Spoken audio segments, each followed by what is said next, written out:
அன்னைக்கு வணக்கம், தந்தைக்கு வணக்கம், ஆசானுக்கு வணக்கம். சித்தர் ஞான மார்க்கத்துக்கு வந்திருக்கும் மெய் அன்பர்களே, உங்கள் அனைவரையும் வருக வருகென வரவேற்று சித்தர் ஞான மார்க்கத்தின் சார்பாக வாழ்த்துக்களை தெரிவித்துக் கொள்கிறேன். வாழ்க வளமுடன். இப்போ உங்களுடைய கேள்வி பதில் ஏதாவது இருந்தால் நீங்கள் கேட்கலாம்.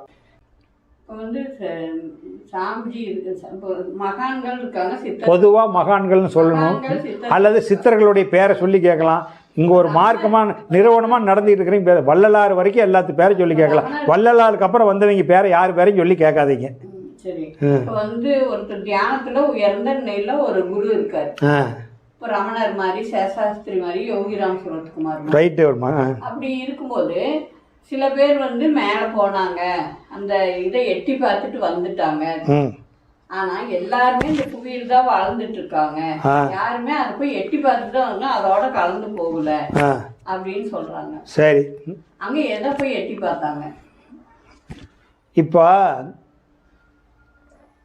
மனிதனுடைய மனம் தன்னுடைய மன நிறைவாகாத வரைக்கும், ஏற்கனவே நான் ஒரு வீடியோ சொல்லியிருக்கிறேன், 1000 மார்க்கத்துக்கு போனாலும் 1000 உபதேசம் வாங்கினாலும் விளக்கம் புரியவே புரியாது. எனக்கு நைட்டு இதெல்லாம் பார்த்தேன், இதெல்லாம் வந்துன்னு நான் ஒன்று சொல்லி ஒரு புக்கில் எழுதி வச்சேன்னா அதை பார்த்து நம்பிக்கிட்டு இருப்பேன். நான் என்ன பார்த்தேன் பார்க்கலைங்கிறது உனக்கு தெரியுமா? தெரியாது. நான் பார்த்தங்கிறதுக்கு என்ன அடையாளம், பார்க்கலைங்கிறதுக்கு என்ன அடையாளம்? நான் சொல்கிறது புரியுதுங்களா? நான் இறைவனை போய் நேர்லேயே பார்த்துட்டு வந்துட்டு காட்சிங்கிறேன். என்னையும் அதை கூட்டிக் கொண்டு காட்டுன்னு நீ கேட்குற, நான் கூட்டிக் கொண்டு காட்ட முடியுமா? அப்போ அவங்க காட்சி கண்டது உண்மை, பார்த்தது உண்மை. அதுக்கு திருமந்திரத்தில் சொல்கிறது ஒன்றே ஒன்று தான், ஆன்மீக அனுபவத்தை வெளியே சொல்லாதீங்கன்னு. தியான அனுபவத்தை வெளியே சொல்லாதீர்கள். அவர் சொல்கிறது மெய் வாக்கு, வேத வாக்கு. இப்போ நீங்கள் 6 மாதத்துக்குள்ளே அந்த நிலையை அடைஞ்சிட்டீங்க, தெரிஞ்சுக்கிட்டீங்க, எந்த பதிவுமே இல்லை, தொட்டதையும் கப்புன்னு பிடிச்சிக்கிட்டீங்க. இன்னொரு அந்தம்மா தவத்தில் உக்காந்தா கடை பிரச்சனை, குடும்ப பிரச்சனை, பக்கத்து வீட்டு பிரச்சனை, புருஷன் மேலே கோபம், பொண்டாட்டி மேலே கோபம், நங்கையா மேலே கோபம், மச்சாண்டா குழந்தனா மேலே கோபம், ஏகப்பட்ட கோபம், குடும்ப பாரத்தை வச்சுக்கிட்டு இருக்குது. 6 வருஷமாக தவத்துக்கு வருது, மனசு நிற்கவே இல்லை. நீங்கள் ஒரே தம்மா தெரிஞ்சுக்கொண்டு வந்தீங்க. அப்போ அந்தம்மா கேட்குது, 6 வருஷமாக நான் அந்த தவத்துக்கு வரேன், எனக்கு கிடைக்காத காளியாம்மா உனக்கு எப்படி கிடைச்சா? இதுக்கு என்ன அர்த்தம் சொல்லுவீங்க? உன் மனசு காலியாக இருக்குது, காளியாம்மா பூந்துக்கிட்டா. அங்கே இடம் இல்லையே, ஊசிக்குத்து கூட இடம் இல்லையே, எப்படி காளியாம்மா பூதுவா? அப்போ தாத்தா காலத்தில் 3 தலைமுறைக்கு வெட்டிட்டு போன கிணறு அப்படியே புழைங்கிட்டே இருக்கிறான். சேர்ந்து ஒரு தலைமுறைக்கு இன்றைக்கி தான் பக்கிட்டு இடிக்குது, உச்சத்துக்கு வந்திருக்கிறோம். இன்ன வரைக்கும் அவ்வளோ நீர் தெரியல, அனுபவிச்சுட்டு போயிட்டோம் சுகத்தை. இப்போ என்னடா பக்கிட்டு இடிக்குதே? முதல்ல பக்கிட்டு 4, 5, 6 அடி ஆழம் தண்ணி போயிட்டு இருந்து நம்ம கல்யாணம் போச்சு புதுசில். இப்போ 10, 20 வருஷத்தில் பக்கிட்டு போட்டால் இடிக்குதேன்னு பார்த்தா மண் சேர்ந்து போச்சு. இப்போ இதை தூர் வரணுமல்ல, தூர் வாரினதுக்கு அப்புறம் தான் நீ உள்ளே போய் தண்ணி எடுக்க முடியும். அது மாதிரி மகான்களுக்கு காட்சி நடச்சது உண்மை, படித்தது உண்மை. அவர் ஜோதி ஆகிட்டாருங்கிற 4 பேர்த்த கூப்பிட்டு வச்சுட்டு நிறுத்திக்கிட்டு நான் ஜோதி ஆகிறேன் பாருன்னு சொன்னாரா? நான் கதவை சாத்திக்கிட்டு தானே சொன்னார். பட்டினிதார் மறைஞ்சிட்டார், மண்மறைவு ஆகிட்டார், லிங்கம் ஆகிட்டார். அந்த பசங்க சொல்கிற மாதிரி தானே வச்சுருக்கிறான். குழந்தைங்க ஊரை கூப்பிட்டு நிறுத்தி நான் பூமியில் இறங்குறேன்னு சொன்னாரா? இதையெல்லாம் ஒரு லெவலுக்கு மேலே ஆன்மீகவாதியை சொல்லக்கூடாது. நதி மூலம் ரிஷி மூலம் தப்பாக போயிடும். நீங்கள் இதிலேருந்து உள்ள அர்த்தத்தை புரிஞ்சுக்கணும். என்ன பண்ணினாலும் எப்படி மேலே போவ? உன்னுடைய மனசு போகும், உடம்பு இங்கே தான் கிடக்கும். உசுறு விண்ணுக்கு போவோம், உடம்பு மண்ணுக்கு போவோம். அப்போ அந்த விண்ணுக்கு போகிற உசுரை நான் போயிட்டு வந்திருக்கிறேன்னா அவங்க கண்ணை மூடி நினச்சா உடனே அந்த விண்கலத்துக்கு போயிடுவாங்க. அந்த நினைவு போயிடும், அவங்க போகிறதில்ல. அது 100க்கு 100 உண்மை. நமக்கு அப்படி கிடைக்குமானா எந்த நினைவுமே இல்லாத இருக்கணும். சரணாகதியுமாங்க. சரணாகதிங்கிற தர்மம், தியானம் பண்ணுற. தியானம் பண்ணுறதுன்னு என்ன? உன்னுடைய உசுரை இறைவங்கிட்ட தானம் பண்ணிட்ட. தர்மம் பண்ணுறது தினசரி தர்மம் பண்ணுறோம். நேற்று பண்ணினா இன்றைக்கும் பண்ணு, நாளைக்கு பண்ணலாம். ஒரு தர்மசாலை வச்சு கூட பண்ணலாம். தர்மசாலை வச்சுருக்கிறான், தர்மசச்சி வச்சுருக்கிறான். தான சத்திரம்னு எங்கேயாவது வச்சுருக்கிறானா? தர்மசாலை வச்சுருக்கிறான், தர்மசத்திரம் வச்சுருக்கிறான். தான சத்திரம் எங்கேயும் இல்லை. ஏன்னா உடல், பொருள், ஆவி, சர்க்குருநாதர்கிட்ட சரண் பண்ணிட்டீங்க. உங்களுக்கு யார் உபதேசம் கொடுத்தாங்களோ அப்போவே இந்த ஆன்மா அவங்க இந்த ஜீவன் முக்தி அடையிறதுக்கு நீ ஏற்றுக்கணும் அப்படின்னு மானசீகமாக ஒவ்வொருத்தரும் உபதேசம் கொடுக்குறவங்க அங்கே ஒப்படைச்சிட்டு தான் உங்களுக்கு உபதேசம் கொடுப்பாங்க. அவங்க உபதேசம் கொடுப்பாங்க. அப்போ இந்த உடல், பொருளுங்கிறது ஓம்கார நாதம், ஆவிங்கிறது மூச்சு. உடல், பொருள், ஆவி. அப்போ பொருள்னா ஓம்காரம், ஆவினா மூச்சு, இது உடல். இந்த மூணையும் சர்க்குணாகிட்ட நீங்கள் சரண்டர் பண்ணிட்டீங்க. அப்போ நீங்கள் உசுரை தானம் பண்ணிட்டீங்க. உசுரை தானம் பண்ணிவிட்டு இப்போ தவம் பண்ணுறீங்க. அதுதான் தியானம் பண்ணுறது. தியானம்னா உசுரை சர்க்குணநாதனுக்கு நீங்கள் வந்து தியானம் பண்ணிட்டீங்க. தர்மம் தினம் பண்ணலாம், ஆனால் ஒருக்காத்தான் தியானம் பண்ண முடியும். உபதேசம் ஒருக்காத்தான் கொடுக்க முடியும். அதை கொடுத்ததை மறுபடியும் வாங்கவும் முடியாது, அதை எடுக்கவும் முடியாது. அதனால மகான்கள் முக்தி அடைகிறது, சித்தி அடைகிறது உண்மை. அந்த நிலைக்கு நாம்ளும் போகலாம், பாடுபடணும். காட்சியை காணாத காட்சியெல்லாம் அவங்க கண்டதும் உண்மை. இப்போ நமக்கு தெரியலையேன்னா அதை எப்படி காட்ட முடியும்? இப்போ நானே இருக்கிறேன்னா உங்களுக்கு எங்கிட்ட 10 பேர் பண்ணிக்கிட்டு போகிறாங்க, ஒவ்வொருத்தருக்கு உடனே கிடைக்குதுங்கிறாங்க, கிடைக்கலைங்கிறாங்க. ஏன்னா அதுக்கு உதாரணம் பள்ளிக்கூடத்தான் சொல்லுவாங்க. 60 பிள்ளைங்க பள்ளிக்கூடம் படிக்குது, ஒரே மார்க் வாங்குதா? வாங்கலையே. ஒரே பள்ளிக்கூடம், சொல்லித்தர வாத்தியார், ஒரே வாத்தியார், ஒரே புஸ்தகம். ஏன் அதுக்கு பாஸ் பார்க்க மாட்டேங்குது? அது அதனுடைய பாவப்பதிவு பொறுத்து. உங்களுக்கு அந்த புண்ணியம் இருக்குது, நீங்கள் வந்து ஒவ்வொரு ஆசிரமமாக அலையிறீங்க, அந்த பாக்கியம் இருக்குது. உங்களோட பிறந்தவங்க நீங்கள் இருக்கிற ஊரில் எத்தனை பேர் இருப்பாங்க? செத்தியாக தவம் பண்ணிட்டு போகலான்னு வாங்க, கூப்பிட்டு பாருங்க பார்க்கலாம். 2000 காரணம் சொல்லுவாங்க. அவங்க இன்னும் எத்தனை பிறப்பு எடுக்க வேண்டியது வரும்? இதை அறிஞ்சிக்கிறதுக்கு எத்தனை பிறப்பு அவங்களுக்கு இன்னும் இருக்குது. அவங்களை நினச்சி பெருமைப்படணும், சந்தோஷப்படணும். பாவம் இவ்வளோ அருமையாக இருக்கிறாங்களே, இவ்வளோ அறியாமையில் இருக்கிறாங்களே. நெல்ல இடத்துக்கு போகிறோம், நாம் போகிறது என்னென்னு தெரியுது. எத்தனை வருஷமாக நம்ம வாழ்க்கையை தியாகம் பண்ணிட்டு தவத்தில் இருக்கிறதுன்னு தெரியுது. அப்பேற்பட்ட கூப்பிட்டே கூட இந்த இடத்துக்கு வரமாட்டேங்கிறாங்கன்னா அவங்க மேலே தப்பில்லை. அவங்க விந்து அந்த மாதிரி ஒரு பிறவி எடுத்து வந்திருக்குது. அவ்வளோ சீக்கிரம் தெரிஞ்சிக்க முடியாது. அதனால தான் அகத்தியர் பெருமான் 1 கோடியில் ஒரு ஆள் தான் அது வர முடியும். இந்தியாவில் எத்தனை கோடி பேர் இருக்கிறான்னா என்ன நீங்களா தவம் பண்ணுறவன் அத்தனை கோடி தான் இருப்பான். 140 கோடி பேர் இருக்காங்கன்னா உண்மையாக தவம் பண்ணுறவன் 140 பேர் தான் இருப்பான் இந்தியா முழுவதும் மொத்தத்துலேயும். அதில் நான் கூட சேர மாட்டேன், நான் கூட தத்துக்குட்டி தான். நான் சொல்கிறேன் 140 கோடி. ஏன்னா அகத்தியரனுடைய மெய்வாக்கு எப்படி பொய்யாகும்? சக்தியே பராபரம், ஒன்றே தெய்வம், சகல உயிர்களுக்கும் அதுவே ஆட்சி, புத்தியன் அலைந்தோர் புண்ணியோர்கள் பூதலத்திலே கோடியிலே ஒருவனுடன் சொல்லிட்டாரு. அப்போ பூதலத்திலே கோடினா உலகத்திலே ஒருவனா, உலகத்தில் இன்றைக்கி கணக்கு 850 கோடி சொல்கிறான். அப்போ 850 கோடிக்கு 850 பேர் தான் இருப்பான் உலகம் முழுவதுமே. நீங்கள் 850 பேர் இருப்பான், அதில் நாம் சிக்க மாட்டோம். 850 கோடியில் நாம் சிக்க முடியுமா? கண்டிப்பாக 850 பேரில் நம்ம சிக்க மாட்டோம். அதுக்கு எனக்கு தகுதியெல்லாம் கிடையாது. அப்போ பார்த்துக்குங்க எப்படின்னு அந்த மாதிரி சொல்லிட்டு போயிருக்காங்க. அந்த அளவுக்கு பண்ணினா தான் நம்ம ஆன்மா போகும். அதனால் நீங்கள் வந்து பெரிய தேவ ரகசியம் பல தலைமுறையில் கிடைக்காதது உங்களுக்கு கிடைச்சிருக்குது. நீங்கள் எத்தனையோ பிறவியில் முன்னோர்கள் செஞ்ச புண்ணியம். வள்ளலாரோட 5 பேர் பிறந்தாங்க, வேதாத்திரியோட 8 பேர் பிறந்தாங்க. அத்தனை பேருக்குமா முக்தி கிடைக்கிது? அதனால் அவங்களுக்கு தானே கிடைக்கிது. அதனால் உங்களுக்கு எத்தனை பேர்த்தோடு பிறந்தாலும் உங்களுக்கு தானே அந்த பாக்கியம் கிடைச்சிருக்குது. அதனால் இதுக்கு பேர் தான் விட்ட குறை, நீங்கள் தொட்ட குறை. பெரியோர்கள் சாதிக்க முடியாத விட்டுட்டு போயிட்டாங்க, அது விட்ட குறை. அதை நீங்கள் இடத்த தொட்டுட்டீங்க. விட்ட குறை தொட்ட குறை இருந்தால் அவங்க விட்டுட்டு போயிருந்தால் தான் இந்த ஆன்மீகம் உங்களுக்கு கிடைக்கும். ஆன்மீக வாட என்னன்னே தெரியாத மரணமடைஞ்ச ஆன்மாக்களுடைய பசங்க பிள்ளைங்க இதெல்லாம் எட்டியே பார்க்காது, எட்டி கூட பார்க்காது. அதனால் ஆன்மீகங்கிறதுல எல்லாமே உண்மை. அந்த காட்சியை சொல்ல முடியாத ஒரு இதில் சொல்கிறாரு, இல்லை ஒரு ஒரு ஓசோ வந்து சொல்கிறாரு, யார் ஒருவர் தன் உள்ளுணர்வை உணர்ந்துக்கிட்டானா, உள்ளுணர்வு சொல்வதை கேட்குறோன்னா எந்த குருவிட்டையும் நமக்கு நீ போய் உபதேசம் பெற வேண்டிய அவசியம் இல்லைன்னு. அது கரெக்டான 100% கரெக்டு. ஆனால் நீங்கள் உள்ளுணர்வு சொல்கிறத கேட்குறீங்களா? சிந்திக்காதானே வெளியே சுற்றிக்கிட்டே இருக்கிறீங்க. நீங்கள் உள்ளே இருக்கிறவன் சொல்கிறத அவன் மேலே நம்பிக்கை இல்லாதாமா ஆசிரமாக போகிறீங்க. அதுக்கு 2000 காரணம் சொல்லலாம். உள்ளே இருக்கிற குருவை நீங்கள் இன்னும் நம்பலை. அதனால் ஒரு உள்ளுணர்வாக, அதுதான் திருமந்திரத்தில் இருக்கிற பாட்டு. என்னுடைய அட்டையில் முதல் பாட்டு கொடுத்துருப்பேன். யான் பெற்ற இன்பம், நான் பெற்ற இன்பம். கண்ணில் தவத்திலேருந்து பெற்றீங்க, கண்ணை மூடி உட்காந்து. யான் பெற்ற இன்பம் பெருக வையகம். இதை வையகத்துக்கெல்லாம் பரப்பணும். வையகத்திலேருந்து தான் உள்ளே வருது. யான் பெற்ற இன்பம் பெருக வையகம், வான் பற்றி நின்ற மறைபொருள் சொல்லிடில். விண்ணுக்கும் மண்ணுக்கும் வான் பற்றி நின்ற மறைபொருள். இவர் காடு வச்சிருக்கிறாரு, ஏறும் உழுவல, விதையும் போடலை, எதுவுமே பண்ணலை. மேலே விண்ணு இருக்குது, கீழே மண் இருக்குது. இவங்க எந்த விவசாயம் பண்ணவே இல்லை. 4 மாதம் கழிச்சு அங்கே போய் பார்த்தீங்களா புல் போடு முளைச்சிருக்கும் இல்லைங்க? எத்தனை விதமான புல் இருக்கும், ஒரே புல்லாக இருக்குதா? அந்த விதை எங்கேருந்து வந்தது? இதை மட்டும் கற்பனை பண்ணிட்டு நீங்கள் நைட்டு தவம் பண்ணுங்க, உங்களுக்கு வாழ்நாள் முழுவது வேறு குருவே தேவையில்லை. அதனால தான் 2 பொருள் சேராத 3வது ஒரு பொருள் வராதுங்கிறது. ஒரு பொருள்லேருந்து ஒரு பொருள் வந்ததுங்கிறது அறியாமல். எந்த ஒரு பொருள் தயாரிச்சிருக்குது நீங்கள் சொல்லுங்கள் பார்க்கலாம். 2 பொருள் இல்லாத எந்த பொருள், ஒரு விதையை போட்டிங்கன்னா கூட விதை 2ஆக பொழந்துக்கிட்டு வருந்துறீங்களா? ஒரு பக்கம் அம்மா, ஒரு பக்கம் அப்பா, நடுவாண்டு தான் தடை வரும். அப்போ மேலே விண்ணு கீழே மண், இந்த ரெண்டு சேர்ந்து தான் ஒரு தலை வருது. ரெண்டு பொருள் சேராத மூணாவது ஒரு பொருள் உற்பத்தி பண்ண முடியாது. அப்போ அந்த விண்ணுக்கும் மண்ணுக்கும், அதனால தான் வான் பற்றி நின்ற மறைபொருள் சொல்லிடில், ஊன் பற்றி நின்ற, உணர் உரு, குரு இல்லை உணர் குரு, அந்த இடத்துல குருன்னு நினச்சிக்காதீங்க, நிறைய பேர் அப்படி தான் நினச்சிட்டு இருக்கிறான் அந்த சீட்டில். உணர் உரு, உரு, உணர் உரு, இந்த உருவுக்குள்ள, இந்த உருவத்துக்குள்ள அதை உணரு. தான் பற்றி நின்ற தலை திடுந்தாமே, அவர் தான் குருமா. ஓசோன் சொல்கிறது கரெக்ட் தான்.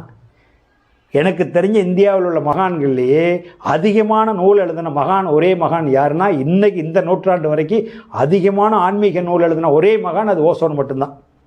அவர் தான். ஓசோன் நூலை படிக்கிற அளவுக்கு நீங்கள் தைரியம் ஆகிட்டாங்க, இறைவனை அருமையாக உணரலாமே. ஓசோனை பற்றி நீங்கள் தெரிஞ்சுக்கிட்டீங்களா, இறைவனை பற்றி அருமையாக உங்களையே ஆராய்ச்சி பண்ணி அவருடைய போஸ்ட் அதை வேணாலும் பாருங்கள், அப்படியே மெய் மறந்து இருப்பார். அது மாதிரி இருக்கணுமே. அவர் எங்கே அங்கே போ இங்கே போ அலைன்னு சொல்லுங்க. அப்போ ஆனால் ஒருக்கா போகணும், அந்த இடத்த தெரிஞ்சுக்கிறதுக்கு ஒரு குரு இல்லாத, தொட்டு காட்டாத வெத்த சுட்டு போட்டாலும் வராதுமா. இப்போ உடல் முழுவதும் காற்று ஓடுது, ஆனால் அவ்வளோதான். அதனால் அவங்க அறிவு கண்ணை காட்டி கொடுத்துருவாங்கம்மா. இதுதான் சொர்க்கவாசத்துக்கு உண்டான நடைன்னு காட்டி கொடுத்துருவாங்க. அதுதான் உபதேசம். தொட்டு காட்டுறது, தொட்டு காட்டாது, சுட்டி காட்டி தொட்டு காட்டுவாங்க. அந்த நடை திறக்கிறதுக்கு நீ தான் முயற்சி பண்ணணும், அது நீ தான் முயற்சி பண்ணணும். அதனால் எல்லா மகான்கள், ஓசோன்னு மட்டும் இல்லை, அனைத்து மகான்களும் ஞானிகளும் அதைத்தான் சொல்லிட்டு போயிருக்காங்க. உன்னை உணராத, உன்னை அறியாத இறைவனை ஒருபோதும் அறியவே முடியாது, எக்காலத்துக்கும் அறிய முடியாது. உன்னை உணர்ந்தால் இறைவனை அறியலாம். உன்னை உணர்றதுக்கு ஒரு இடம் இருக்குது, நீயே உணர முடியாது. அதுக்கு தான் தொட்டு காட்டுறதுமாங்க. பெருமைக்கு வேணா சொல்லலாம், நானே உணர்ந்துக்குவேன்னு. அதெல்லாம் ஒரு காலத்துலேயும் நடக்காது. சும்மா பெருமைக்கு வேணா சொல்லிகிட்டு இருக்கலாம், எதுவும் தெரியாது. தொட்டு காட்டணும். ஏற்கனவே வாழையடி வேலையாக ஒருத்தர் தொட்டு காட்டுறாங்கல்ல. வீட்டில் 1000 லைட்டை போட்டு வச்சுட்டு ஒருத்தர் கனெக்ஷன் கொடுக்காது எப்படி லைட் எரியும்? ஒருத்தர் கனெக்ஷன் கொடுத்தா தான் லைட் எரியும். அது 10 கோடி ரூபாயில் கூட வீடு கட்டிருக்கலாம். கனெக்ஷன்றது ஒரு அதிகாரி கனெக்ஷன் கொடுத்தாகணும். அந்த மாதிரி தான் தொட்டு காட்டினதுக்கப்புறம் பொழுது நீங்கள் தொட்டு காட்ட வேண்டியதில்லை. அங்கே இருக்கிறது, குடி இருக்கிறது உங்கள் பொறுப்பு. உடல் முழுவதும் ரத்த ஓட்டம் ஓடுது, அந்த ரத்த ஓட்டத்துக்கு ஒரு டேங்க் இருக்குல்ல, ஹார்ட்டு. உடல் முழுவதும் காற்று ஓட்டம் ஓடுது, அந்த காற்றுக்கு ஒரு லஞ்ச் இருக்குதில்ல, நுரையீரல் இருக்குதில்ல, டேங்கு. உடல் முழுவதும் நீரோட்டம் ஓடுது, அதுக்கு ஒரு இருக்குதில்ல, அதுக்கு சில கிட்னி இருக்குதில்ல அதுக்கு. அதனால் ரத்த டேங்க் இருக்குது, காற்று டேங்க் இருக்குது, யூரின் டேங்க் இருக்குது. அதே மாதிரி இந்த உசுருக்கு ஒரு டேங்க் இருக்குமில்ல, இருப்பிடம். உசுறு எங்கே போனாலும் மண் உடலாக போயிடுச்சு. தலை திருவோடு ஆகாசமாக இருக்குது. பஞ்சபூதத்தில் இது ஆகாசமாக இருக்குது. அப்போ இது உடலாக இருக்குது. காற்று நுரையீரலாக இருக்குது, டேங்கு. ரத்தத்தினுடைய இருப்பிடம் ஹார்ட்டாக இருக்குது, இருதயத்தில் இருக்குது. அப்போ இந்த உசுறு ஒன்று ஓடிக்கிட்டு இருக்குமில்ல, அதுக்கு ஒரு இருப்பிடம் இருக்குமில்ல. காற்றுக்கு இருப்பிடம் தெரிஞ்சுக்கிட்டீங்க, ரத்தத்துக்கு தெரிஞ்சுக்கிட்டீங்க, நீருக்கு தெரிஞ்சுக்கிட்டீங்க, யூரின் டேங்கு. அப்போ இந்த உசுறு ஒரு இடம் இருக்குமில்ல, அதுதான் வான் பற்றி நின்ற மறைபொருள் சொல்வடில் தான் பற்ற தலைப்படும் தாமே அப்படிங்கிறது தான். அதுதான் உணர் குரு. அதனால தான் குரு பிரம்மா, குரு விஷ்ணு, குரு மகேஸ்வரங்கிறோம். குரு மகேஸ்வரன் தலையில் இருக்கிறாரு, குரு பிரம்மா இடுப்பில் இருக்கிறாரு, குரு விஷ்ணு வயிற்றில் இருக்கிறாரு. அதனால் குரு பிரம்மா இடுப்பு, குரு விஷ்ணு தொப்புள், குரு மகேஸ்வரன் உச்சி. இந்த 3 குரு இருக்கிறாங்க. அவங்க தான் நான் குரு கொடுத்துருப்பேன். சர்க்குரு, சத்குரு. வெளியே இருக்கிறவங்களுக்கு பேர் ஆசான். சாகா கால் வேகா தலை போக அப்படின்னு.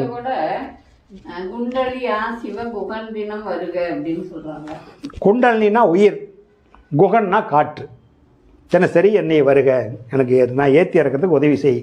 குண்டலனி ஆண் சிவன், குண்டலனி ஆண் சிவன் குகன் தினம் வருக. யான் சிவன் குகன், அதுதான் எழுத்தை புரிஞ்சுக்கிட்டா தான் மேலே போக முடியும். குண்டலனிங்கிறது உயிர் சக்தி. குண்டலனியாம் குகன் சிவன், சிவனுடைய குகன், சிவனுடைய மகனே வருக. சிவனுடைய மகன்தான் குகன். குகன்னாலும் சரவன்னாலும் முருகன்னாலும் அழகன்னாலும் சுந்தரனாலும் எல்லாம் இந்த மூச்சுக்கு பேர் தான் அந்த சிவன். அப்போ குண்டலனிக்குள் அமர்ந்து நின்ற குகனே போற்றி அப்படிம்பார் அகத்தியர் பெருமாள். குண்டலனிக்குள் அமர்ந்து நின்ற குகனே போற்றி அப்படின்னு நான் இறைவணக்கத்தில் கூட பாடுவேன். அப்போ அந்த குண்டலனிங்கிறது உயிர் சக்தி. தினம் வருக. அப்போ தினசரி நீ பூஜை பண்ணணும். வாயில் பாடிட்டு போகிறதுனால உள்ளே இருக்கிற காற்று தான் வெளியே போகும், பைசா பிரயோசனம் இல்லை. அதனால் அது கரெக்டு தான், அந்த வரி அதில் இருக்குது. அந்த குண்டலனிங்கிறது உயிர் சக்திமா, குகன்கிறது காற்று. காற்று மூலிமா அந்த உயிரை மேலே கூட்டு வரணும். தந்தை தாய் இருவரும் ஒன்று சேர்ந்து தலைத்தொரு உயிராய் உலகில் வந்தேன்னு சொல்றாங்க. ஆமாம். அப்போ இந்த 2 உயிர் சேர்ந்து இணைந்து தவஸ் பண்ணாதான் யோகியர் மூச்சா மாறுமா? தவஸ் பண்ணாமையே அது எப்படி இணைக்கிறது? இந்த 2 மூச்சு தந்தை தாய் 2 உயிரை இணைச்சு அப்புறம்தான் அது யோகியராக மாறுமா? இல்லை தந்தை உச்சியில் இருக்கிறாரு, தாய் இடுப்பில் இருக்குது. அது வெளி உலகத்தை காட்டுறதுக்கு அவங்க சண்டை பண்ணி தாய் பிரிஞ்சு வர மாதிரி காமிச்சிருவான். இடுப்பில் இருக்கிற தாயை கூட்டிகிட்டு போய், அதனால தான் இருட்டற மூளையில் இருந்த கன்னி, இருட்டற மூளையில் இருந்த கன்னி, வாழைத்தாயின்னு சொல்கிறது, கன்னின்னு சொல்கிறது, தேவிங்கிறது, சக்திங்கிறது, காமாட்சின்னு சொல்கிறது எல்லாமே அந்த இடுப்புக்கு தான் உண்டான பேர். அதனால் அந்த இடுப்பில் இருக்கிற சக்தியை நீங்கள் 4 தவறாத பயிற்சி பண்ணி பண்ணி மேலே கூட்டி போய் அப்பங்கிட்ட சேர்த்திட்டா இந்த உயரம் சேர்ந்தபோது லைட் எரியும். நீங்கள் ஒரு நாளைக்கு சேர்த்துறீங்க, ஒரு முளம் ஏற்றுறீங்க, ஒரு போன் வருது, சலுப்பாக இருக்குது விட்டுறீங்க, கொஞ்சம் கொஞ்சமாக ஏற்றி தொப்புள் குழி வரைக்கும் கொண்டாந்துருப்பீங்க. ஒரு 6 மாதம் தவம் பண்ணி விசுக்குன்னு மறுபடியும் என்ன பண்ணீங்க, 2 மாதம் கடையில் போட்டுருவீங்க. அது இருந்த இடத்துல போய் உட்காந்துக்கும். மறுபடியும் விடுனான்னு தம் பிடிச்சி தொப்பு குழிகளுக்கு மேலே நெஞ்சு குழி வரைக்கும் கொண்டாந்துருப்பீங்க.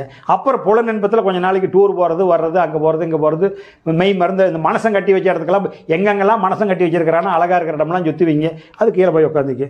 மறுபடியும் கஷ்டப்பட்டு இந்த வேலையாகாது நம்ம எங்கேயும் போகக்கூடாது, தொண்டை குழி வரைக்கும் ஏற்றுவீங்க. ஒரு இந்த சாணுக்கிட்ட வண்டிங்களா அது இழுத்து பிடிச்சிக்கும். அது கொக்கி இப்படி மாட்டிக்கிட்டு இருக்குது. இதை கொண்டு இதில் மாட்டிக்கிட்டால் இந்த பக்கெட்டு கீழே கிணத்துல விழுந்துருச்சுன்னு சேர்ந்துவாங்களா மாதிரி சாதாவில் விட்டு அது தொடர்ந்துக்கிட்டே இருக்குது. இவன் வருவானாங்க. இந்த ஒரு முளம் இங்கே ஏறுச்சுன்னா அதை பிடிச்சிக்கும். இந்த முளத்தை ஏறுது, முளம் ஏறுது, இந்த சாணு முளத்தை ஏற்றுது. அடி வாடா வாடா அப்படின்னு இந்த ஒரு சாணுக்குள்ளே இருக்கிறது ஒரு முளத்தை கூப்பிடுது. ஒரு முளம் உடம்பு அம்மா சக்தி, ஒரு சாணு தலை அப்பன் சக்தி உயிர் சக்தி. அப்போ இந்த சாணு ஏறுது, இந்த முளக்கை என்ன பண்ணுது, இந்த சாணை பிடிச்சி இழுத்துட்டு வந்தது. முளம் ஏறுனா இந்த சாண் ஏறுனது என்ன பண்ணுது, முளம் சறுக்குதுமாங்க. சாண் ஏறுனா இந்த முளத்தை சாண் கூட்டி போகுது. இந்த இடம் வேண்டாம், இந்த பொன்னாசை மண்ணாசை பெண்ணாசை வேண்டாம், இதை தெரியாதனமாக பிறவி எடுத்துட்டோம், இங்கே பெரிய போர்க்களமாக தான் நடக்கும், நாம் விட்டுட்டு நம்ம இடத்துக்கு போயிடலான்னு கூப்பிடுது. அப்போ சாண் ஏற்றுது முளத்தை, இந்த முளம் சறுக்குது, அதை இழுத்துக்கிட்டு வந்துடுது. அதனால் இந்த 2 சேர்றதாம்மா அப்பா அம்மாவை ஒன்று சேர்த்துறது. அப்பா அம்மாவை ஒன்று சேராத உடம்பு வராது. அதை ஆண்டவங்க பிரித்து காட்டுறான். அதனால் நீங்கள் அதை தெளிவாக புரிஞ்சுக்கிட்டீங்களா தான். அந்த முழுமை அடைஞ்சது சொல்ல முடியாதுமா. ஒரு லெவலுக்கு மேலே கேள்வி கேட்டிங்களா அப்புறம் என்ன பண்ணுவாங்கன்னா, நீங்கள் கேட்குறவங்கள உங்களுக்கு நீ பயிற்சி எடுத்துகிட்டு வாமான்னு சொல்லிடுவாங்க. மகான்னு கேட்டேன், எப்படியம்மா சொல்ல முடியும்? ஒரு புருஷன் முன்னாடி அனுபவிச்சது எவனா சொல்லுவானா? அதை திருமந்திரத்தை சொல்லுது. நான் ஏன் இவ்வளோ ஓப்பனாக சொல்கிறேன்னா, ஒரு புருஷன் பொண்டாட்டி கல்யாணம் பண்ணி முதலரவு கொட்ட அனுபவிச்ச சுகத்தை எப்படியம்மா சொல்லுவான்? ஒருத்தர் எப்படிங்க சொல்லுவான்? ஒரு அது திருமந்திரத்தில் பாட்டில் இருக்குது, கணவன் மனைவி அனுபவிக்கிற சுகம் என்னவோ அதுதான் இந்த 2 உயிர் சேர்ற இடம். அந்த கணவன் மனைவி அனுபவிக்கிற சுகம் பேரின்ப சுகமாக இருக்கிறதுனால தானே மனிதன் அதில் மயங்கி கிடக்கிறான். அதை விட பேரின்பம் இந்த இறைவனை பண்ணுறது. இதுக்கு பேர் தான் திருக்கல்யாணம். திருன்னா உயிர், உயிருக்கே கல்யாணம் பண்ணி வைக்கிற நீ இந்த உயிரை கொண்டு இந்த 2 உயிருக்கும் சேர்த்து வச்சின்னா அதுக்கு பேர் தான் திருன்னா உயிர். அதை சேர்த்து வைக்கிறதுக்கு பேர் திருக்கல்யாணம். திருக்கல்யாணம் பண்ணி வச்சதை விடுவானா கடவுளை? நீ 2 பேர்த்தையும் சேர்த்திட்ட, நாங்கள் பிரிஞ்சது. இப்போ நம்மளுடைய இருப்பிடம் கைலாயம், நாங்கள் போகிறோம், நீ வா. இதுக்கு பேர் தான் முக்தி மோட்சம். உன்னுடைய ஆன்மாவை அங்கே கூட்டி போயிடுவாங்க. இதுக்கு தான் நீ டெய்லி போய் பழகிறது. இதை இந்த கோயிலெலாம் சாமி படம் பார்க்குற மாதிரி சினிமா படத்தில் பார்க்குற மாதிரி எடுத்து காட்ட முடியாது. நிறைய பேர் அந்த கற்பனையில் இருக்கிறாங்க. இப்போ ஒரு மகனை அடக்காவராரு, சுற்றி 1000 பேர் இருக்காங்க. அந்த மகாங்கிட்டேருந்து ஒரு ஆன்மா அப்படியே குத்து விளக்கு மேலே நின்று அப்படியே ஒன்றா நெஞ்சிலிருந்து அல்லது உச்சியிலிருந்து தொப்புலிருந்து தனியாக அந்த விளக்கு அப்படியே போகுதா காட்டுறாங்களா? நின்று பார்த்தது யார் படம் பிடிச்சிருக்கிறா?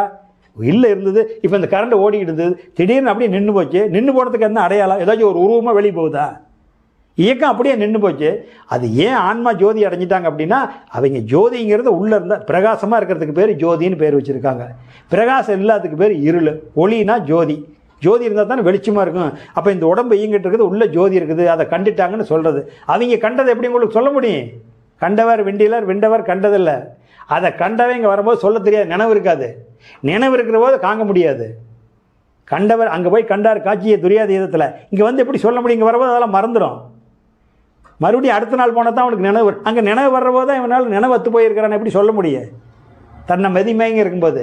அதுதான். அதனால் அதை அனுபவிக்கிறது அந்த நிலைக்கு போகிறதுக்கு ஒரு அறிகுறி என்னென்னா, உங்களுக்கு இப்போ நான் உங்களுக்கு சில விஷயம் சொல்கிறேன். இங்கே வந்து இந்த ரெண்டும் ஒன்று இணைஞ்சிருச்சு, அவங்ககிட்ட ஒன்று இணைஞ்சு வேலை செய்யுது அப்படிங்கிறதுக்கு ஒரு அடையாளம் என்னென்னா, நீங்கள் விரும்ப விரும்ப அவங்க நிமிர்ந்து போய்கிட்டே இருப்பாங்க, டச்சே பட மாட்டாங்க, உங்களையெல்லாம் வெறுக்கத்தான் முயற்சி பண்ணுவாங்க. இதுதான் அடையாளம். நீங்கள் புரிஞ்சுக்கலாம். சோச்சகத்தை சொல்லாத சோச்சகத்தை சொல்கிறேன். ஒரு ஆன்மீகம் அவங்ககிட்ட செட் ஆகி உச்ச நிலைக்கு போகிறாங்கன்னா அவங்க ஒவ்வொருத்தரையும் வெறுக்க ஆரம்பிடுவாங்க, சந்திக்கவே மாட்டாங்க. ஒவ்வொருத்தரையும் சந்திக்க மாட்டாங்க, அப்பாயின்மெண்ட் வாங்கி தனியாக தான் பார்க்கணும். அவங்க சந்திக்க மாட்டாங்க, அவ்வளோ சீக்கிரம் அவங்க உயிராட்டில் விரையும் பண்ண மாட்டாங்க. ஏன்னா என்னுடைய மூச்சு வந்து பல கவலையிலேயே இருக்குது, பல கோணத்தில் இருக்குது, பல கேள்வியில் இருக்குது. இந்த மூச்சு அவங்கள போய் டிஸ்டர்ப் பண்ணணும். ஏற்கனவே ஒரு வீடியோவில் உங்களுக்கு சொல்லியிருப்பேன், சித்திரங்கள்லாம் மனிதனுக்கு கண்ணு தட்டுப்பட மாட்டாங்கன்னு. ஞானியாக இருக்கிறவங்க அதுதான் ஒரு நிலைக்கு மேலே போகும்போது அவங்க சொல்லித்தரதை நிறுத்திக்குவாங்க. போது இது வரைக்கும் சொல்லி தந்திருக்கிற எத்தனை பேத்துக்கு அவங்க போய் எல்லாம் வச்சுட்டு போகிறாங்க, எதை கேட்டி போகிறாங்க. நம்ம வந்தோம் ஒரு 10-100 பேத்துக்கு சொல்லித்தரோம்னு நினச்சோம், சொல்லிட்டோம், அவ்வளோதான். எவ்வளோ ஏன்னா இது வந்து சந்தேகம் மனிதனுக்கு தோண்டிக்கிட்டே இருக்கும். அவங்க வந்த இடத்துக்கு போக முடியாது. அதனால் என்னதுக்கு அடையாளம்னா, இந்த ஆன்மா 2 ஆன்மா இணையுதுன்னா பயிற்சி பண்ணிக்கிட்டு இருக்கிற வரைக்கும் தான் ஒருத்தரும் சொல்லிக்கிட்டே இருப்பாங்க. பயிற்சி நிறைவாயிடுச்சுன்னா எப்பேற்பட்ட மகான் அதுக்கு மேலே சொல்கிறதுக்கு வரமாட்டாங்க, முக்திக்கு தான் போவாங்க. அவங்க சொல்கிறத நிறுத்தி தனிமையில் இருக்கிறாங்க, ஒவ்வொருத்தரையும் வெறுக்கிறாங்க, போ வேண்டாங்கிறாங்கன்னா அவங்க வந்து அதை தெரிஞ்சுக்கிட்டாங்கன்னு அர்த்தம். அதை தெரிஞ்சுக்கிட்டதை சொல்ல முடியாது, அது சொல்ல முடியாது. தெரிஞ்சுக்கிட்டாங்க, அவங்க எந்த நேரத்தை வேணாலும் போயிடுவாங்க. அவங்க போக வேண்டிய இடத்த அவங்க தெரிஞ்சுக்கிட்டாங்க. அதை உனக்கு சொல்லி விளைய வைக்க முடியாது, அது விலைக்கு வைக்க முடியாது. அவங்க அத்தனை இழந்தெல்லாம் போய் தெரிஞ்சிருக்கிறாங்க. ஊட்டளந்து, நாட்டளந்து, மக்கள் இழந்து, சொத்தை இழந்து, மண்ணாசை, பொன்னாசை, பெண்ணாசை இழந்து, இத்தனையும் இழந்து விட்டு அவங்க இருக்கிறாங்க. அப்போ அவருக்கு இரவி காட்சி தருவானா இல்லையா? நம்ம எல்லாத்தையும் தோளில் தூக்கி போட்டு வச்சுருக்கிறோம், எப்படி வந்து காட்சி தருவான்? தரமாட்டான். இத்தனையும் நாம் என்னமோ ஒரு கௌரவத்துக்காக போகிறோம், ஒரு 1/4 மணி நேரம் செய்கிறோம், உபதேசம் வாங்கிக்கிறோம், சச்சங்கத்தில் 1 மணி நேரம் மீட்டிங் கேட்குறோம், சாப்பிட்டு வரோம். இதெல்லாம் ஒரு பொழுதுபோக்கு நிகழ்ச்சி தானே ஒழிய முக்தி அடையிறதுக்கு உதவாது. முக்தி அடையிறதுக்கு நாம் தெரிஞ்சுக்கிட்டோமா, இதுதான் தெரிஞ்சுக்கிட்டா 24 மணி நேரம் என்ன சொல் செயல் அதுலேயே இருக்கிறவனுக்கு தான் முக்தி கிடைக்கும். மற்றதெல்லாம் அது வரைக்கும் பயிற்சி தான். இப்போ நாம் பண்ணுறதெல்லாம் பயிற்சி தான். அந்த நிலை வரும்போது நீங்கள் நெவுந்து தான் போவீங்களோடையும் சமுதாயத்தோடு சேர மாட்டீங்க, சேரவே மாட்டீங்க, எந்த உபதேசத்தை நாடி போகவே மாட்டீங்க. அதனால் நீங்கள் சொல்கிறது கேட்ட கேள்வி 100% கரெக்டு, நியாயம். மகான் அந்த உணர்ந்ததை உங்களுக்கு விளக்க முடியாது, உணர்ந்துருப்பாங்க. உணரலின்னா அவங்க நாடி எப்படி அத்தனை பேர் வருவாங்க? அது உணர்ந்ததுக்கு அடையாளமாக அவங்கள போய் பார்க்கலாம், இவங்கள போய் பார்த்துட்டு வரலாம், இவங்க ஆசிரமத்துக்கு போகலாம், அங்கே போகலாங்கிற எண்ணம் இயல்பாக அவங்களுக்கு தோன்றும். அந்த இடத்த நாடி போகலாம், ஒரு இடத்த நாடி போகலாம் போயிட்டு வந்து 2 மாதம் ஆச்சு எனக்கு ஒரு ஏக்கமாக இருக்குதுன்னு சொல்கிறீங்கல்ல, அவங்க அந்த நிலையை அடைஞ்சிருக்காங்கன்னு அர்த்தம். டூர் மாதிரி சுற்றி போகிறது சில ஆன்மீகமாக இருக்குது, நான் பேர் சொல்ல மாட்டேன். டூர் மாதிரி சென்டர் நிறைய சாய் மடத்தை வச்சுக்கிட்டு அலங்காரம் பண்ணிக்கிட்டு மக்களை வரைக்கிறதுக்கு அது டூரிஸ்ட் சென்டர், அந்த மாதிரி சில ஆன்மீகமாக இருக்கும். அதெல்லாம் நான் சொல்லவில்லை. ரமண மகரிஷி மாதிரி, ராமகிருஷ்ணர் மாதிரி தன்னை வருத்தி வாழ்ந்துருந்தாங்க பாரு, அவங்க மாதிரி மகான்களுக்கு, வள்ளலார், ரமண மகரிஷி, ராமகிருஷ்ணர், அவங்க மாதிரி மகானை நான் சொல்கிறேன். அவங்க மாதிரி ஏன் அங்கே வள்ளலார் வடலூருக்கு போக தோண்டுது, ஏன் திருவண்ணாமலைக்கு போக தோண்டுது, ஏன் கல்கத்தா போக தோண்டுது, அங்கே அவருடைய மடத்துக்கு, ராமகிருஷ்ண மடத்துக்கு கல்கத்தா போக விரும்புகிறாங்க. அவங்க அந்த மாதிரி வாழ்ந்து மறைஞ்சிருக்கிறாங்க. நம்மளுடைய எண்ணம் அங்கே தோண்டுது, அவங்க ஆன்மா நம்மளை இழுக்குது அந்த மாதிரி இடத்துல. அப்போ என்னென்னா, அது உங்களுக்கு வந்து நீங்கள் அதை நாடி அது கிடைக்க நீங்கள் வெளியே உள்ளதில் எல்லாத்தையும் சந்திக்கிறத தவிர்த்துருவீங்க. அதுதான் உங்களுக்கு அடையாளம். என்ன அடையாளம்னா, உங்கள் உணர்வு அந்த குரு வந்து உங்கள்கிட்ட ஒட்டிக்கிச்சுங்கிறதுக்கு அடையாளம் என்னென்னா, நீங்கள் சமுதாயத்தில் ஆட்டோமேட்டிக்காக ஒவ்வொருத்தரையும் வெறுப்பீங்க. உங்களை யாரும் வெறுக்க வேண்டிய, உங்களை வெறுத்தா அது உங்களுக்கு கவலை, நீங்கள் வெறுத்து வந்தீங்கன்னா உங்களுக்கு அது புண்ணியம். வேறு ஒன்றும் இல்லை. ஆன்மீகத்துக்கும் அறிவியலுக்கும் உள்ள வித்தியாசம் தான். பொதுவாக அறிவியல் வந்து புற வாழ்க்கையை சேர்த்தோம், ஆன்மீகங்கிறது புற வாழ்க்கை இலக்கும் அக வாழ்க்கையை சேர்த்தோம். அப்போ வெளியே இருக்கிறத நீங்கள் இழந்தீங்களா உங்களுக்கு புண்ணியம், அவங்க உங்களை இழந்தால் உங்களுக்கு பாவம். இவ்வளோ தான் ஷார்ட்கட்டான விஷயம் நான் சொல்கிறது. அவங்க உங்களை இழந்தானா உன்னை வெறுத்து போய் இறக்குறாங்கன்னு அர்த்தம். இது எப்போ பார்த்தாலும் சும்மா இருந்துக்கிட்டு வீட்டில் தேவையில்லை நான் பேசிட்டு எனக்கு ஒரே சல்லையாக இருக்குது, போ இன்னும் என் கூட்டு பக்கம் வராதின்னு யாராவது சொல்லிவிட்டா அவ்வளோ வெறுப்பு தட்டி போச்சுன்னு அர்த்தம். அவங்க என்னம்மா என் வீட்டுக்கு வரவே மாட்டேங்கிறீங்கம்மா, ஒரு நாளைக்கு எங்கள் வீட்டுக்கு வந்துட்டு போங்களே, உங்கள் வீட்டோடு இருக்கிறீங்களே, எங்கள் வீட்லேயும் தான் சத்தியாக கால் வைங்களே அப்படின்னு சொன்னால் நீங்கள் அதிலேருந்து வெறுத்து வந்திருக்கிறீங்க. உங்களை வந்து அவங்க கூப்பிட்றாங்க. அப்போ என்னென்னா நீங்கள் முக்தி அடைஞ்சிட்டீங்க, அதில் வெற்றி பெற்றீங்கன்னு அர்த்தம். வேறு ஒன்றும் இதில் பெரிய சூட்சமே கிடையாது. ஆன்மீகத்தில் ஒவ்வொரு பொருளிலிருந்து நீங்கள் இழந்துக்கிட்டு வந்தீங்களா நீங்கள் முக்தி அடைகிறீங்க, ஒவ்வொரு பொருளையும் நாடி போய்கிட்டு இருந்தீங்களா நீங்கள் பக்தியில் இருக்கிறீங்க, அவ்வளோதான். முக்தியை பக்தியில் இருந்தால் நாடி போகிறீங்க. அது பொருளாக இருக்கலாம், கோயிலாக இருக்கலாம், ஆசானாக இருக்கலாம், நபராக இருக்கலாம், சாப்பாடாக இருக்கலாம், எதை நாடி போனீங்களாலும் நீங்கள் பக்தியில் இருக்க. அதுக்கு பேர் பக்தி. அது மேலே பக்தி. பக்தினா கோயில் சாமி கும்பிட்றது சொல்லலை, ஒரு சோத்து மேலே விருப்பமாக இருந்தால் அது மேலே பக்தி. அந்த ஆசிரமத்துக்கு டெய்லி இந்த வாரம் தவறாது போகணும்னா அந்த குரு மேலே பக்தி, நபர் மேலே பக்தி, உறவு மேலே பக்தி, டூரிஸ்ட் மேலே பக்தி, திங்கிற பொருள் மேலே பக்தி. அப்போ வெறுலையும் இருக்கிற பொருளை நாடி போனீங்களா நீங்கள் பக்தியில் இருக்கிறீங்க, அதெல்லாம் வெறுத்து வந்துட்டீங்களா நீங்கள் முக்தியில் இருக்கிறீங்கன்னு அர்த்தம். இந்த பக்திக்கு முக்திக்கு இதுதான் வித்தியாசம். ஒரு மனிதன் இறந்துடுறான், உடலற்ற ஆன்மா, உடல் இருக்கு, அந்த சூக்குமம் வந்து மேல் நோக்கி போகுது. அப்படி போகும்போது மேலே வந்து அருட்பெருஞ்சோதிங்கிற ஒரு பெரிய சக்கரம் சுழந்துட்டு இருக்கு. அந்த சக்கரத்தில் போய் இந்த ஆன்மா போய் மோதிச்சுன்னா அங்கே முக்தி அதுக்கு உண்டு அப்படின்ட்டு ஒரு இதில் நான் கேட்டேன். செல்லில் அது அந்த அந்த அந்த அந்த பயங்கரமான வெளிச்சத்தில் அந்த சக்கரம் சுற்றி வரும்போது இது பயந்துட்டு நகர்ந்துருச்சுன்னா அதுக்கு முக்தி கிடைக்காது அப்படின்ட்டு ஒருத்தர் உபதேசம் பண்ணுறாரு. அப்படி அதுக்கு என்ன அர்த்தம்? இதெல்லாம் நெட்டில் வந்து டிவியில் வந்து கிராபிக்ஸில் நிறைய வளைச்சி போடுறதுனால பார்த்துட்டு கற்பனை. அது இப்போ நீங்கள் தியானம் பண்ணிக்கிறீங்க, அங்கே போய் மேலே சுற்றிக்கிட்டு இருக்கிறது எங்களுக்கு கண்றீங்களுக்கு நீ என்ன கற்பனை பண்ணுறியோ அது மனசுக்கு தெரியும், உருவம் வடிவெடுக்கும். இப்போ இந்த சித்திர படத்தை 4 நாள் பார்த்துட்டு இருந்தீங்கன்னா 5ஆவது நாள் கண்ணை முன்னின்னா அது வரும். பார்க்காத பொருள் வருமா? இப்போ வெள்ளைத்திரை ஒன்று தெரியும் நான் சொன்னால் வெள்ளைத்திரை தெரியுமான்னு நினச்சி பார்த்துட்டே இருப்பீங்க. கருப்பு திரை தெரியும்னு சொன்னால் கருப்பு நான் சொல்லாத பார்த்தா என்ன பண்ணுவீங்க? எங்கும் நிறைஞ்சிருப்பது ஞான வள்ளல் பரஞ்சோதி மகான் சொல்லுவார், நீக்கமர எங்கும் நிறைஞ்சிருப்பது ஒன்று இருள் தான். ஒரு கற்ப பைக்குள்ளே தகப்ப அனுப்புகிற விந்து இருளில் போய் தாய் கற்ப பையில் உழுவுது, இருளுக்குள்ளே தான் குழந்தை விழுது. ஒரு விதையை விவசாயி நிலத்துக்குள்ளே போடுறான், அது இருளில் தான் உயிர் இருக்கிற இடம் இருள். அதனால தான் இருள் வெளியாய் நின்ற சிவன் பாதம் போட்டின்னு அவர் சொல்கிறார். அதனால இந்த டிவியில் இருக்கிறத வந்து ஏன் வருதுன்னு அவங்ககிட்ட கேளுங்க. எனக்கு அந்த மாதிரி காட்சி தெரிஞ்சதில்லை. நானும் 33 வருஷமா தவத்தில் இருக்கிறேன். நீங்க சொல்ற மாதிரி வட்டத்தை நான் பார்த்ததில்லை, வட்டத்தை நான் கற்பனையும் பண்ண மாட்டேன். அது பூமி சுத்திக்கிட்டு இருக்குது, பெருமாள் தான் வச்சு காமிச்சிருக்கிறாரு. அது ஏன் வச்சு காமிச்சிருக்கிறாரு? இந்த பூமி சொல்லிட்டு இருக்குதுன்னு அடையாளத்தை காட்டுறாரு. ஏன் சைடு சங்கு ஓதுறாரு? உம்முன்னு சத்த வருமல்ல சுத்துனா அதுக்காக காட்டிருக்கிறாரு. அதனால அந்த சக்கரமும் ஜங்கு அங்கே மேலே தெரியுதான்னு பார்த்துக்கிட்டு தான் நான் முக்தி அடைய முடியாது, பக்தியில தான் இருக்க முடியும். அதெல்லாம் பிரபஞ்ச பரிணாமத்துக்கு எடுத்துக்காட்டான பொருள். ஒன்றுமே இல்லாத இருள் வழியில் போய் நீங்கள் நிற்கிறீங்களா? நீங்கள் இருள் தவிர வேறு அதுக்குள்ளே இருக்கக்கூடாது. எனக்கு சொல்லிக் கொடுத்த மகான்கள் அதுதான் உண்மையான நிலை. இதுதான் இறைவனுடைய இருப்பிட இருள் தான். ஒளி வந்து போகிறது, இருள் வராது போகாது. புரியுதுங்களா? சூரியன் வந்து போகிறது. அச்சா இப்போ இந்த கதவையெல்லாம் சாத்திட்டா கம்ப்ளீட்டாக மறைச்சிட்டா இருளாகத்தான் இருக்கும். கம்ப்ளீட்டாக இருளாகத்தான் இருக்கும். எல்லாத்தையும் அழைச்சிட்டா ஒரு கொஞ்சம் கூட வெளியே இருள. அப்போ இருள் இருப்பிடம், வெளிச்சம் வந்து போகிறது. பூரணமாக இருப்பது இருள் தான். ஒளி வந்து போகிறது. எப்பவுமே நீக்கமர நிறைஞ்சிருப்பது இருள் தாமா. இருள் தான் தெய்வம், இருள் தான் இறைவெளி, இருள் தான் சுத்தவெளி. அதுதான் சுத்தவெளி, மாசுபடாத வெளி அந்த இருள்வெளி தான். ஆமாம், பரஞ்சோதி மகன் நல்ல இருள்வெளி தான். இருளில் போய் யார் நிற்கிறானா? வெளிச்சத்தில் இருக்கிற வரைக்கும் நீ இருளுக்கு போக முடியாது. இருள் மட்டும்தான் உண்மையான இறைநிலை. இறைவன் இருக்கிறது, சிவம் இருக்கிறது இருள்வெளி தான். அதனால தான் வால்மீகி பெருமான் சொல்லிட்டார், அதுதான் அத்தாட்சி. இருள் வெளியே, இருளுக்குள்ளே வெளியே நிற்கிறான். இருள் எங்கே இருக்குது? அந்த இருளுக்கு ஒரு இடம் வேணும்னு கேட்டீங்கனால அதுக்கு பேர் வெளி. அதனால தான் இருள் வெளியாய் நின்ற சிவன் பாதம் போற்றி அப்படிங்கிறார். இருளே இறைவன், இருளே சுழற்சியில் ஒளியாக வருது. பின்னாடி சுழற்சி முடிஞ்சோன்னு இருளில் போய் நம்ம முடியணும். இருள் தான் இருப்பிடம். நீ சங்கு ஓதுறதை கேட்டாலும் சங்கு சுற்றுறதை பார்த்து இந்த நெட்டில் பார்த்துக்கிட்டு நிறைய பேர் குழம்பிக்கிறாங்க. அதெல்லாம் எந்த மகானும் பார்க்க மாட்டாங்க. இன்றைக்கி தான் நெட்டில் காட்டுறான். அப்புறம் ரமண மகர்ஷி இருக்கும்போது 200 வருஷம் 300 வருஷம் வள்ளலார் காலத்துலாம் அடக்கானாங்களே. அவங்க எந்த நெட்டை பார்த்தாங்க? எது அடக்காயிருப்பாங்க? கண்ணை மூடி உட்காந்துக்கிறோம்.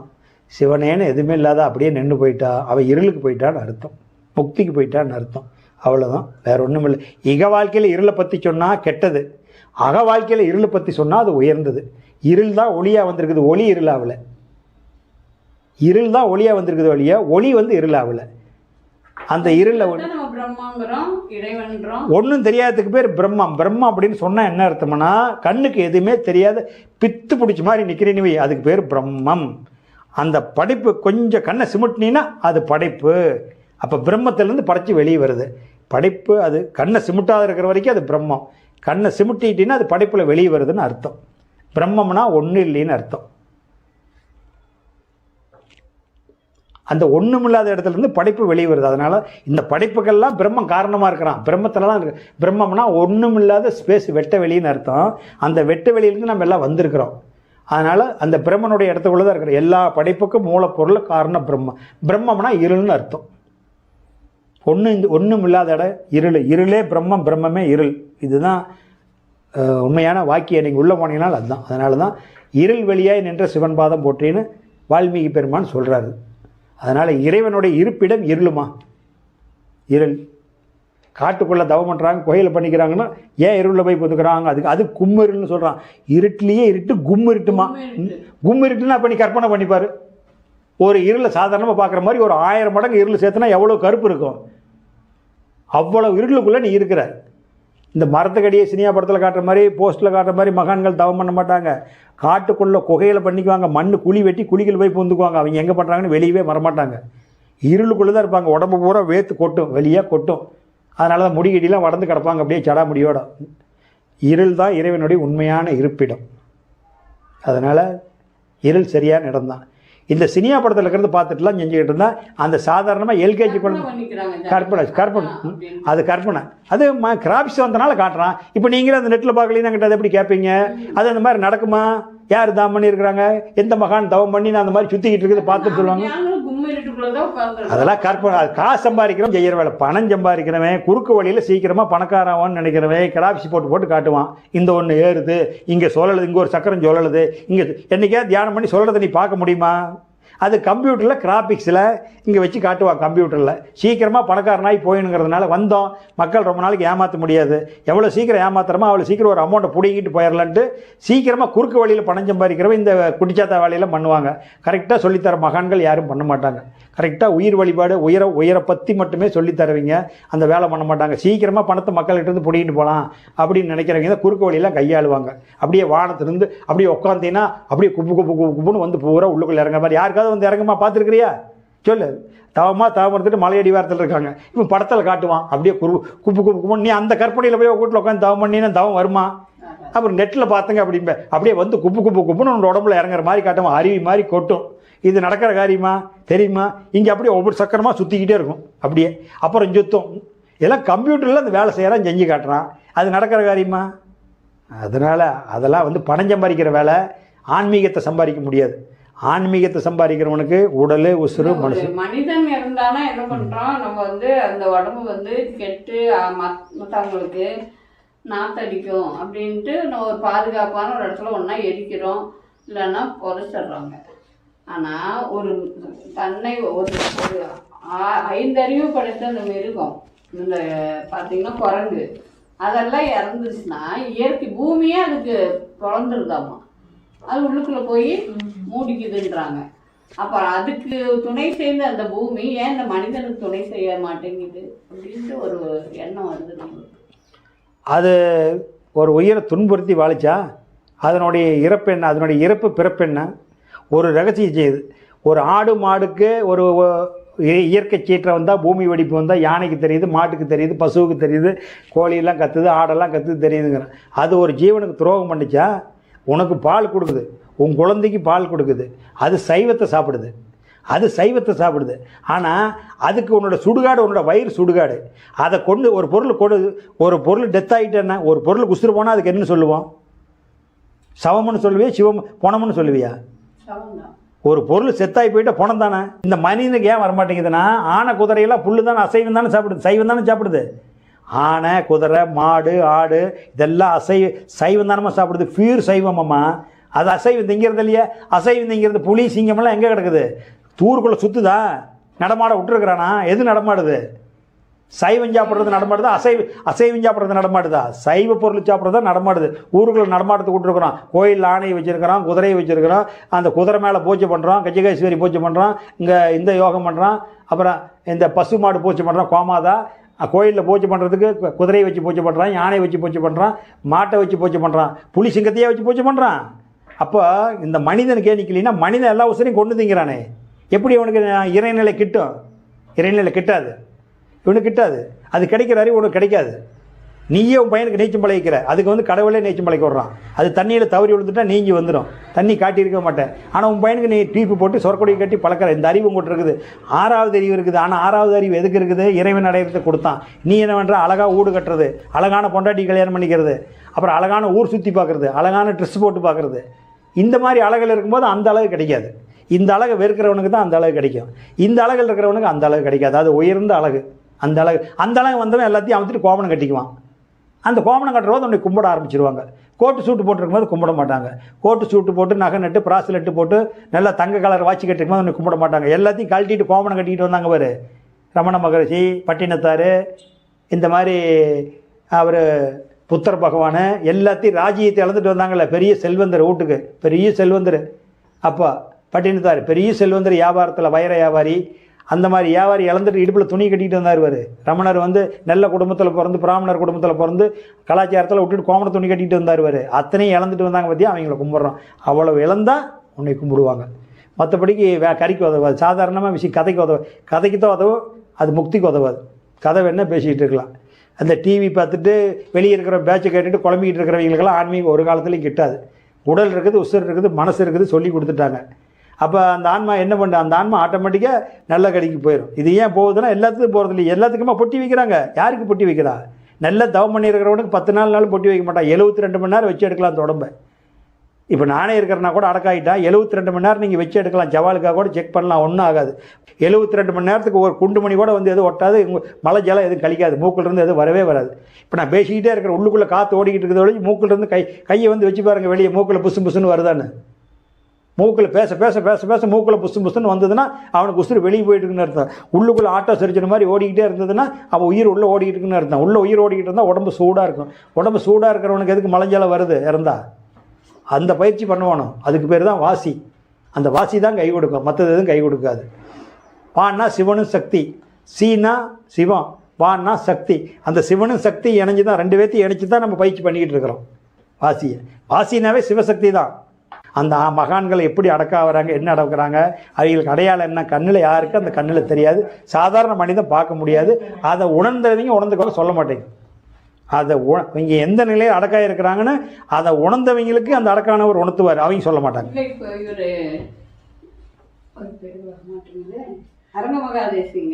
அவர் நல்லா அடக்காயிட்டாரு, நல்ல இறைவனையே நினைச்சிருந்தார், நல்லா அடக்காயிட்டாரு. அவருக்கு தெரியும், அவருடைய மனசுக்கு தெரியும், துடிக்கும். அவங்க மனசுக்கு அது துடிக்கும்.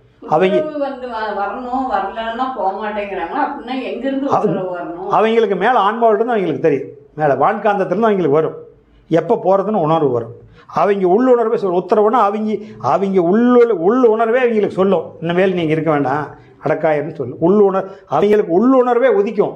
அந்த உள்ளுணர்வு உதிக்கிற போது அந்த உள்ளுணர்வு அதுக்காகவே பல வருஷம் பாடுபட்டுருக்கிறதுனால இந்த நாள் இன்ன கிழமை நான் அடக்காயிருவேன்னு சொன்னால் அடக்காயிருவாங்க. டைம் 1/2 மணி நேரம் முன்ன பின்ன அந்த நாளுக்கு அடக்காயிருவாங்க.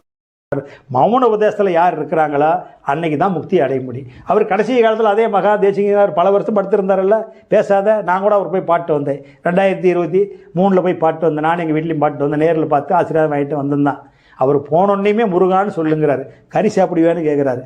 சாப்பிடா இருந்தால் சந்தோஷம், நாங்கள் சாப்பிட்றது இல்லைங்கன்னா உடனே தலையில் தொட்டு ஆசீர்வாதம் பண்ணார். சாப்பிட்டுட்டு தான் மறந்துடுங்க அப்படிங்கிறார். அவ்வளோதான் சொல்கிறார் ஆசீர்வாதம். எதுவுமே எப்படி கடைசி காலத்தில் அவங்க பேச மாட்டாங்க, நிறுத்திக்குவாங்க. அதனால பயிற்சி பண்ணுங்க. அதனால வாழ்க வளமுடன். எல்லா உயிர்களும் இன்புற்று வாழ்க. கொல்லா விரதம் உவளையமெல்லாம் ஓங்குக. நல்லோர் நினைவு நாடெங்கும் பரவுக. வள்ளல் மலரடி வாழ்க வாழ்கவே.